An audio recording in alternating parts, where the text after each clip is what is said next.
Hi, I'm Jay French at jfrenchstudios.com, and I'm going to show you how to draw Naruto. Okay, to start with Naruto, what we're going to do is, here's a fairly classic and realistic proportioned head. To remember, he's young, so his chin, the lines inside of the head will narrow as they go downward on the head. Fairly rounded jawline. Not quite that rounded. And a small but rounded chin.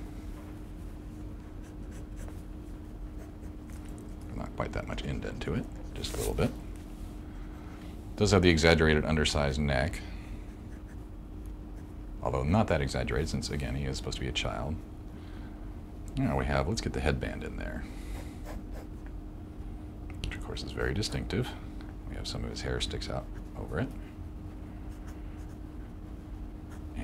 Some wrinkles. In smaller shots you won't bother with the wrinkles because they're too far away. You get the plate with the symbol. And if you feel like doing some details, you can give the impression of the rivets. And the hair, of course, is the most unrealistic part of this drawing style. Very spiky, very straight spikes, no real curve to them. And you see a little bit of hair sticking out there, front of the ear, slightly more realistic ears than you usually see in anime. They have details, we're not going to do them all, but we have the classic large anime eyes. His are pretty cat-like. Again, these are the only ink lines. What you have here on the sides is just a division between flesh and the white of the eye. We have a large iris, dark outline around it, small pupil usually. You have your little outlined white highlight. And I'll just shade that in to show where it's blue.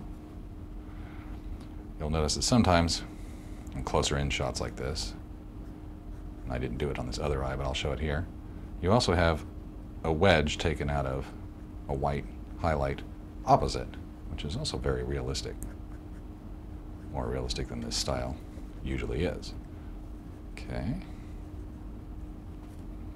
His eyebrows just stick out from the headband on this side. He always have very distinctive wrinkle lines on his eyebrows from his intense expression.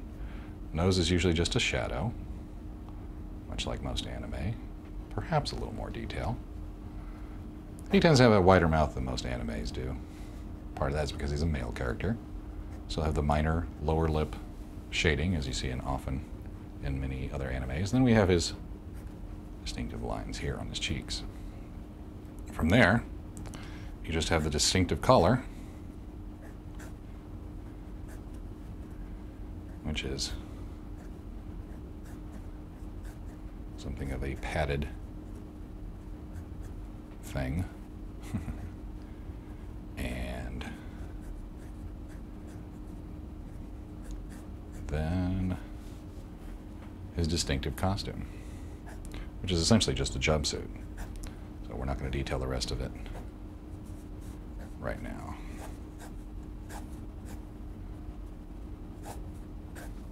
And that's how you start with drawing Naruto.